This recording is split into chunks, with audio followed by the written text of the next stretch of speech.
It can't hurt to try. Hi guys, today's a bit of a fun video actually, because I want to talk about my biggest and wildest dreams.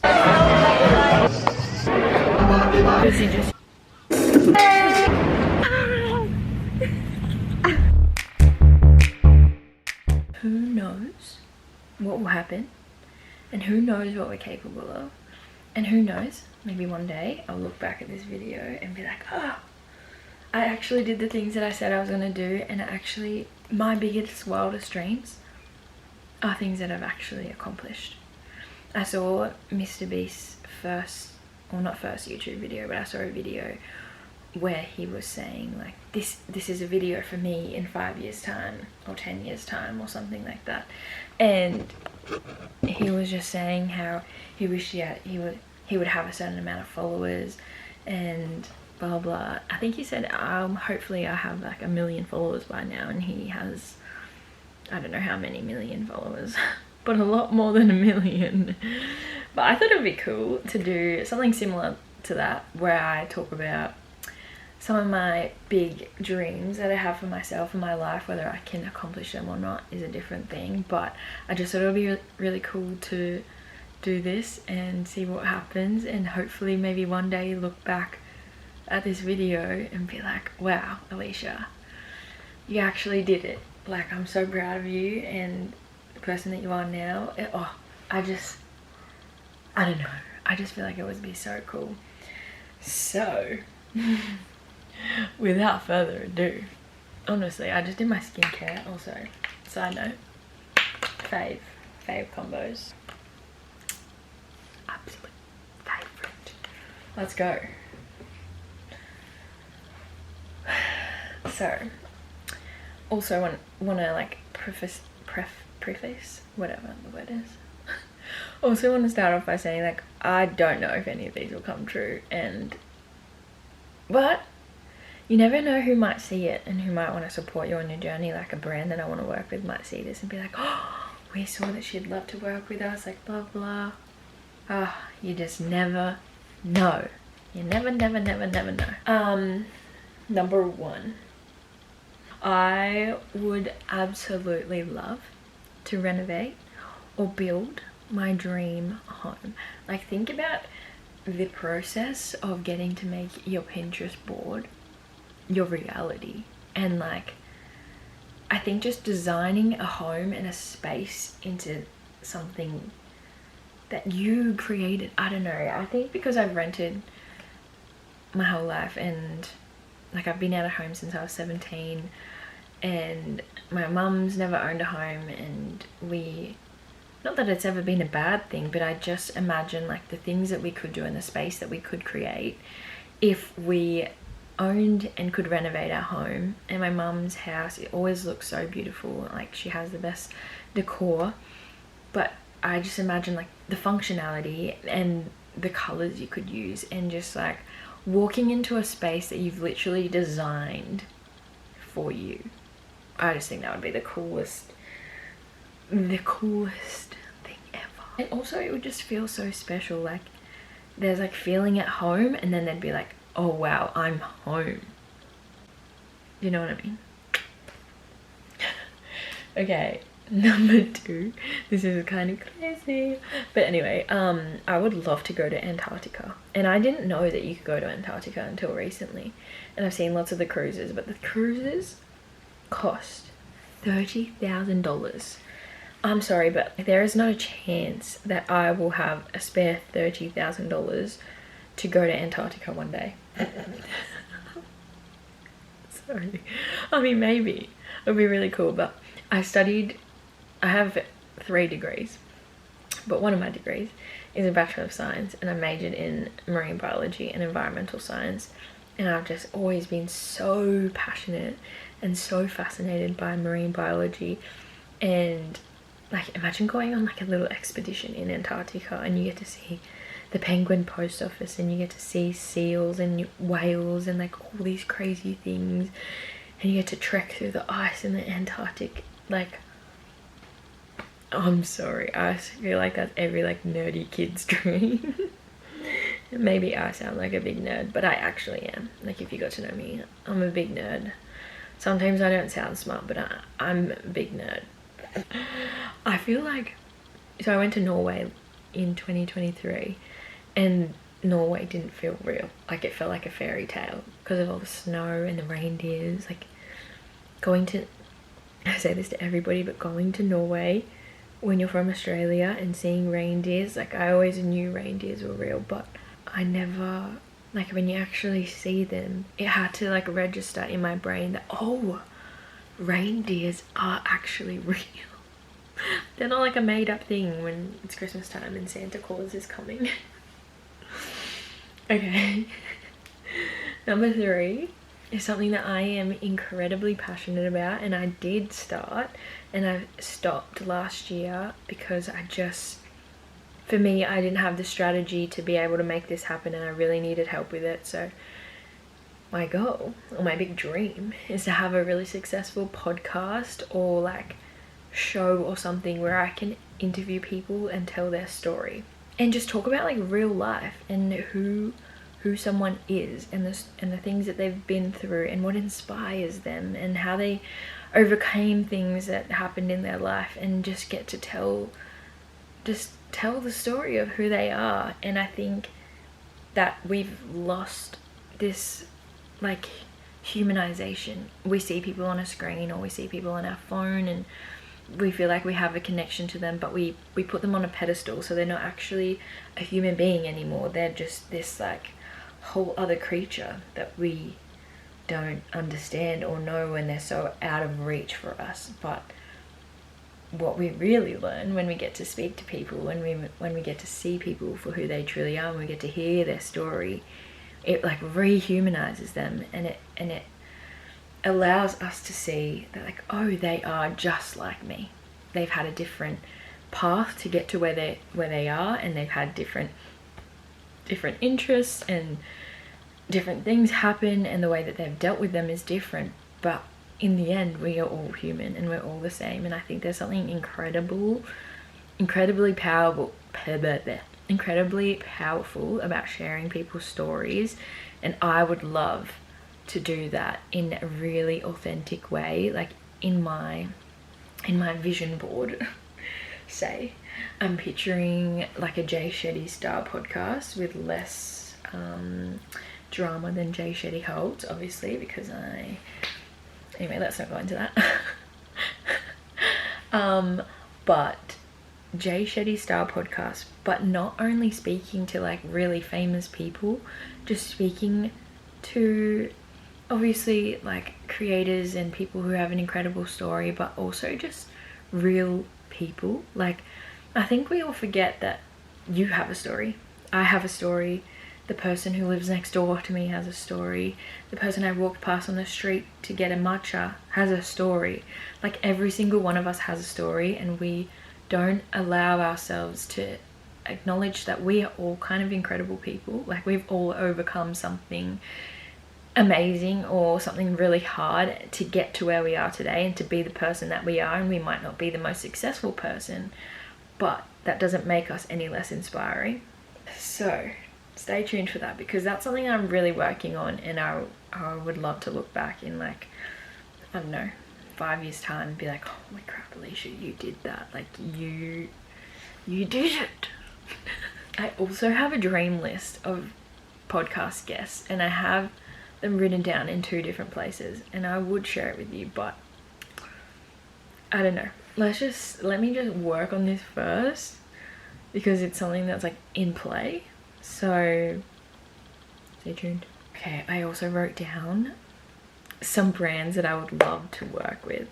So here they are, in no particular order, because no particular order. Okay. Kentucky. I have my laptop here. Also, how cool is my laptop case? But I'm gonna read it from my laptop so that you guys know. Kentucky by D. If you know the swimmers, you know.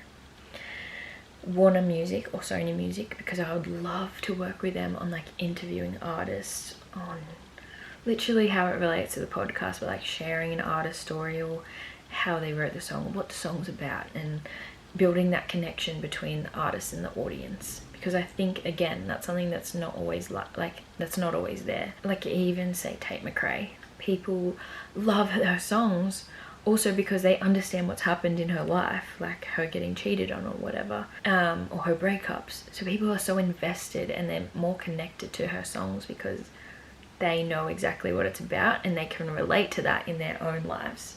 And I think that sometimes artists don't have that same connection with their audience, so people don't always understand what their song's about and they interpret it in their own way, which is amazing because that's what music is about, like how you interpret the song, and that's beautiful. But I think there's a deeper level that we can go into where we have music and that connection, and we build that bridge between, like, oh, this artist, yeah, they're super famous, but they also have a story, and this is where that story comes from, and this is how it can relate to you because you're also a human. Anyway, Are You OK Day, if you're in Australia, you know, big mental health organisation, and they do a lot of work and kind of feeds into something I'm also going to talk about later that I really want to do. So Fenty, love the diversity, the inclusion, the creativity. Nike, I've actually worked with Nike before, but I'd love to, you know, maybe be like a Nike athlete one day. You never know, who's it? That would be really cool. Sony, Tom's, and Tom's, by Tom's I mean the period brand. Love them.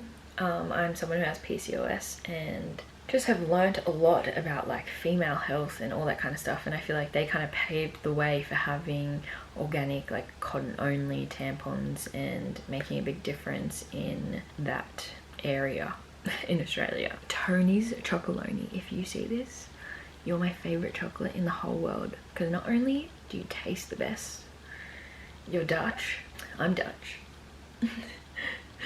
And they also do a lot of ethical sourcing and making sure that the cocoa farmers get what they deserve, and they do a lot of conservation as well by what I've researched about them and what I've heard about them. So love your work. Canon, this is filmed on a beautiful Canon camera, and honestly, just chef's kiss. Netflix, CeraVe, my favorite cleanser of all time, Wise Bank, because I only use them when I travel. I also, seeing as I just do my skincare's here, but also Glow Recipe would be really cool. Paula's Choice and Ultraviolet, my absolute favorite go-to skincare, also my favorite. And milk, and also a brand like Red Bull where you can just do really cool things. So I just went on a trip with Red Bull to the AO, and it was amazing, and just hearing about the brand and all the things that you can do with them sounds like a dream. Okay, the next one is also something that I have slowly been working on over the past 2 years, but not in a way that I think it might happen, but who knows. But I would love to write and publish a book. So I've started writing my story, and I'd love to share some of it with you actually. So I wrote this little chapter about being Vietnamese and how my nan kind of shaped me as a person, and I'm gonna read some to you right now. It's like my first book reading. Okay. My nana was one of the few people in my life who showed me what it felt like to be truly loved unconditionally. Her warmth, her energy is something that I carry with me in my heart today. I can still remember how special I felt when she looked at me, the way she would spend hours taking care of all of us, the smell of her cooking, and the pride she took in doing her makeup. But above all, it was the love I felt when she would let me cook with her. One of my fondest memories is making spring rolls. She would prepare the filling, carrot, wood-in mushrooms, glass noodles, spring onions, garlic, and of course, buckets of love. Then she'd let me peel the spring roll wrappers from the packet. If you've ever made spring rolls at home, you know how fragile the wrappers are. They tear so easily. But I was so proud of each one I managed to peel without ripping. I would hand them to her with a smile, and she would fill them with that perfect blend of ingredients, rolling them up with the kind of precision only she could master. I can still see her big smile as she handed me each perfectly rolled spring roll to add to the pile on the plate. Once we had enough, she dropped them into a hot wok of oil, turning them over with these giant chopsticks, wooden chopsticks. They were literally like this big. Kidding. Would repeat the process until there were enough spring rolls to feed a village, or at least our family of 11. The smell of those spring rolls would fill the house, and even now I could smell them when I close my eyes.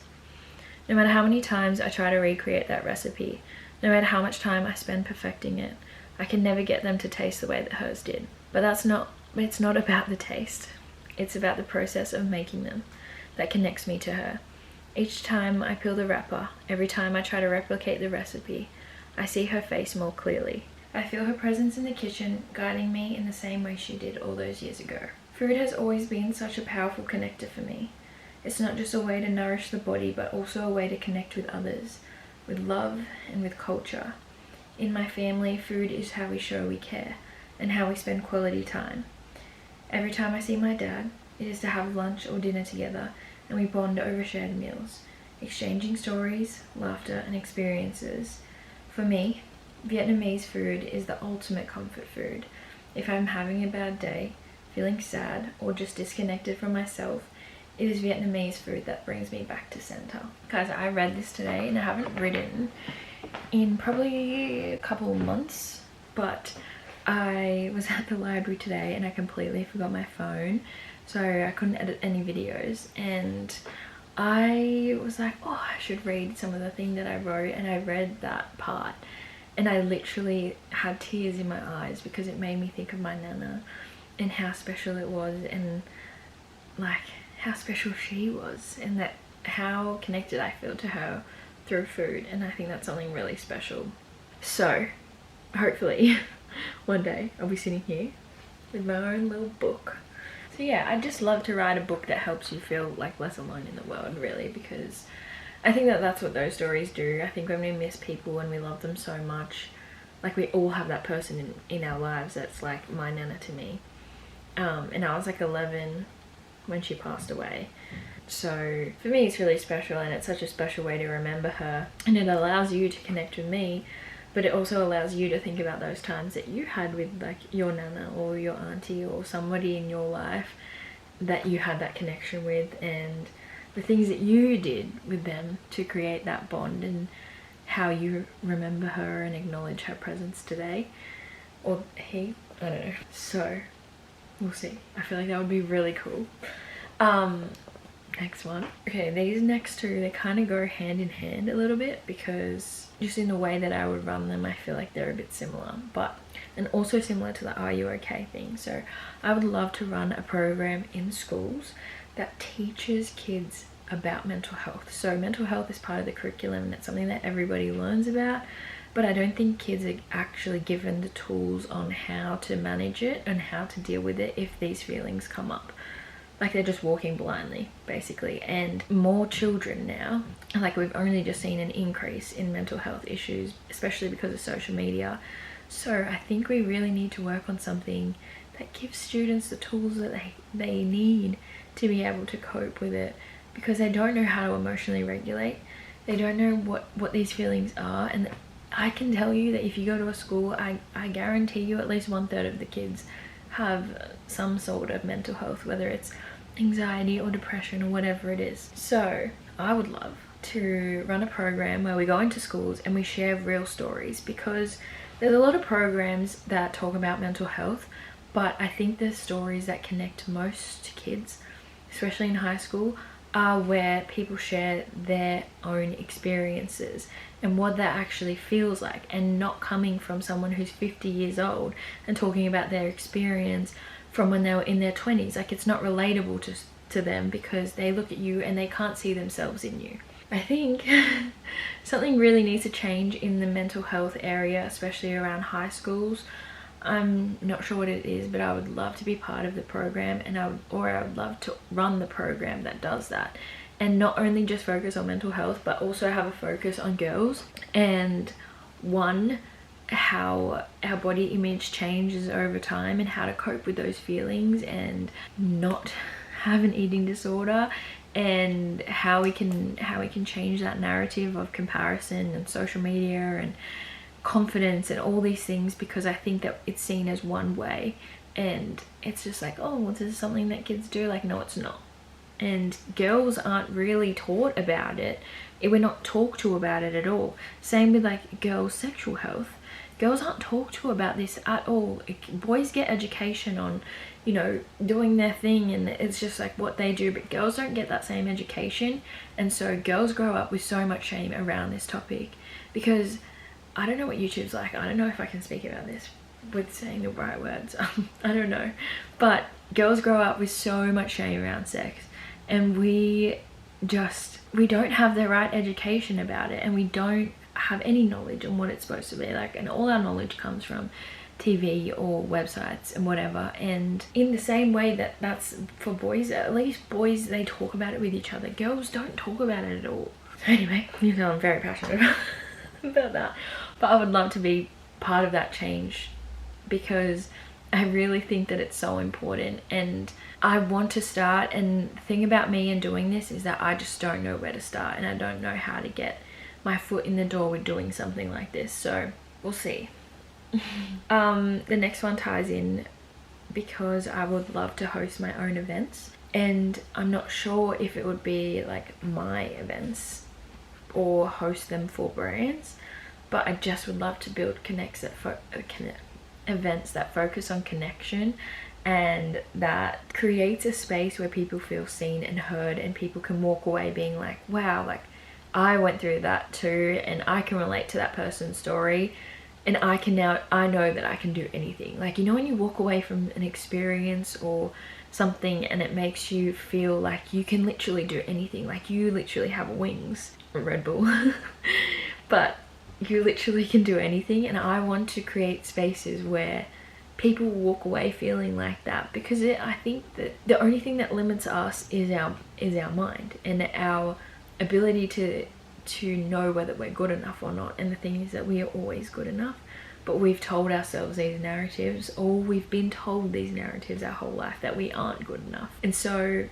how cool would it be to have these spaces where people walk away feeling like they're capable of anything, and they see their worth, and they see that they're enough, and they always have been. These are crazy. Okay. I had in my head something. So I'm gonna talk about like social media goals. I mean, obviously having 1 million followers or subscribers on YouTube would be a huge goal. For me, that seems a bit unachievable. But I mean, it would be pretty cool. I think even just getting to like 200,000k subscribers on YouTube, hopefully 200k on TikTok, and Instagram I'm gonna aim a bit higher. I'm gonna go to say 300k. In saying that, my followers just keep going down on Instagram because I don't know what's going on and people hate me. No, I'm kidding. I'm just finding my rhythm again, and TikTok's really hard for me, so we'll see how that goes. But those are my social media goals. Hopefully I can achieve them. Hopefully I look back on this video in like 5 years time and I'm like, wow, little did you know, Miss Alicia, little did you know. I don't know. I think it's good to dream big and have really high goals, even if they seem unrealistic. I think it's good to work towards something, and good to prove that you can do anything, even if it seems out of reach. So they're my social media goals. Yeah, hopefully I can just hire my best friend and we can work together and that be our jobs every day. Like, that would be so cool. And also like to help my boyfriend start his brand, or help him do whatever he wants to do, and then retire him, and we can work together, and then we wouldn't have to work for anyone. Like, that'd be sick. That'd be so sick. But let's see. Baby steps. I would also, this is maybe like a normal thing, maybe not so much a big dream, but you never know. You can't just like bet on these things happening, but I really want a baby one day. And I'm not just saying that because maybe I'm a bit clucky, but you know, I have PCOS, so I don't know if it's something that I am able to do, even though I hope that I can. But, you know, you can't just think that like, oh well, I will have one. So I feel like I'd be a really good mum, and I'd just, maybe one day I'll look at this video and I've got a little bump or a little baby. Who knows. Anyway, for me, I feel like I'm just so passionate about all the things that I do, and I'm so passionate about wanting to make a difference and tell stories, and I don't know, show people that they're not alone, and show people that you can do things. And I'm literally someone who, I mean, I had a great childhood, but I also didn't have a great childhood, you know. There's things that I've been through that a lot of people haven't been through. And you know, I moved out of home at 17, and I never grew up rich or anything like that, and I never thought I'd be capable of doing any of these things. But the past 2 years have proved that I'm capable of literally anything, and the only thing that gets in my way is me. Like, this brain in here is crazy. This brain in here really likes to put up a fight, but I think I have always had such big dreams and goals for myself, and I never thought that I'd be good enough, and I never thought that I could make them happen. So I want to prove to myself that I can. And even if I can't make all those things a reality, well, I can't hurt to try. You know, I would rather try and fail, and maybe other things will come along that I've been like, holy crap, I didn't think that I wanted to do this, but I did this, and it was the best experience of my entire life. Maybe more things like that will come up, and you just never know where your path is going to lead you. So, in saying that, the world is your oyster. You can literally do anything you put your mind to. Like, don't sell yourself short. Don't not try because you're scared to fail. Just do the thing. Work on it. I have this business plan that I've had written for this business that I want to do for literally like months, and I needed investors for it, and I don't know how to do that. But you know what? I wrote a business plan. Like, I don't know how to write a business plan. Like, that's pretty cool what I did, even if I don't take it to the next step and I don't start this business. I wrote a business plan, and yeah, I tried. Like, I didn't try in my full potential just yet, we'll see, but I did a step to get there rather than wondering what if the whole time. Do you know what I mean? So anyway, I really encourage you, like, write down some big dreams and goals that you have for yourself. Like, even if you think that they're completely out of reach and completely wild, at least you can kind of like see where you want your life to go, and you can put in the steps to get to where you want to be. It can't hurt to try. Remember that you can do hard things, and you are capable of so much more than you think. Like, an example of this is that I just signed up for a half marathon, and I've never ran more than 5 kilometers in my entire life, but I'm gonna do it. I'm gonna do it because why not? Why not? Anyway, that's my little rant over. So if any of those brands see this and be like, oh, I want to work with her, please work with me. No, honestly, this is just a fun little video, and I hope that it inspires you to go and do all the things that you want to do, because you're the only one holding yourself back. And I love you, and have a good week, and I'll see you next week.